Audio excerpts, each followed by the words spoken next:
Hello, I'm Michael Joseph Murray with the Winter Film Awards, and I have the pleasure of speaking with Ian Phillips, director of There Goes the Neighborhood. Ian, welcome. Thank you for being with us. Thanks a lot for having me. Really appreciate it. I think that building shows where human society has evolved to. I would love to have a space like that, right?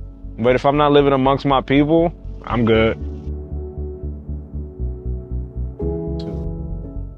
I'd like to just jump right in, if we could.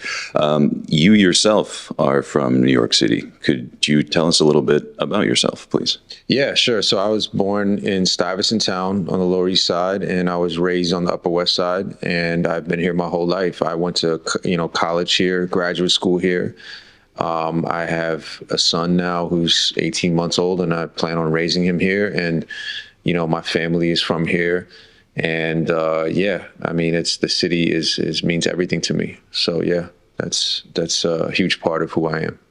Jumping into the film, it is largely about the extreme gentrification of New York City in recent years. What would you like to leave people with? What do you want them thinking about with your film?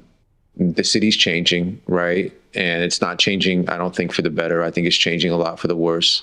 And the things that make New York City special are disappearing, right? And the places that the people, places, and things that you love about the city should not be taken for granted because they might not be here tomorrow. Amazon says it will bring to Long Island City in Queens. We have shopping malls and Starbucks turns into greatness. Several developers want to build 4 high-rise residential buildings here on the Lower East Side. How early on did you know the direction of this film? I knew that I wanted to make a film about gentrification, but I had 2 different kind of subjects. It was made in the edit. I had a rough cut of the film that paralleled these 2 stories, but not in the best way. And I also have 2 very, smaller stories, like those are the 2 A stories that I mentioned, but there are these B stories, these smaller stories about businesses.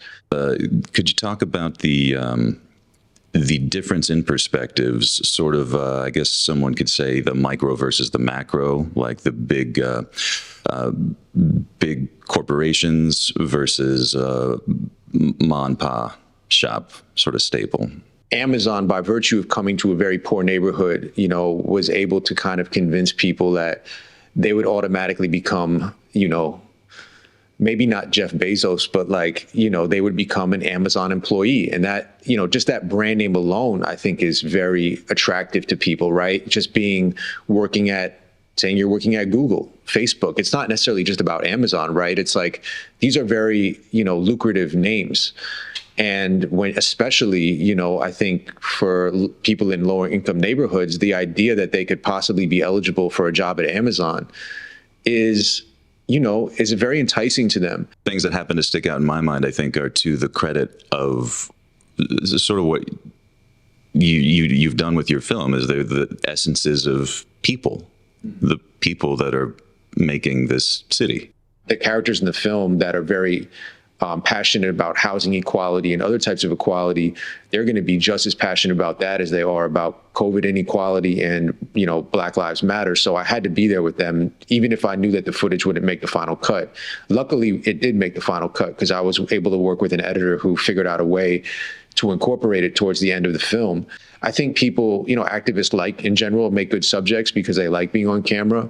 They like attention in a good way. I don't think it's in a bad way, but you have to be there in those moments. You have to be able to put yourself on the line, and you have to be able to put, if your camera on the line, and because the price for not being there is even more costly, right? You could miss out on something that you would lose sleep over. I mean, it was exciting to be out there during that time. Was it scary? Yeah, of course. There were moments where I had to put my camera down because there was police involvement and things like that. But this is the stuff that makes, people, I think audiences know that the filmmaker was there for this stuff and that he didn't, skip over it. He didn't glaze over it.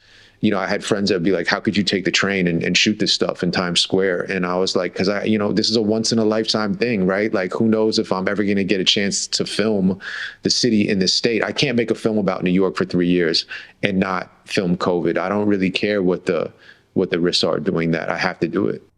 Well, Mr. Ian Phillips, thank you once again for taking the time to talk with us today. We will see you at the Winter Film Awards.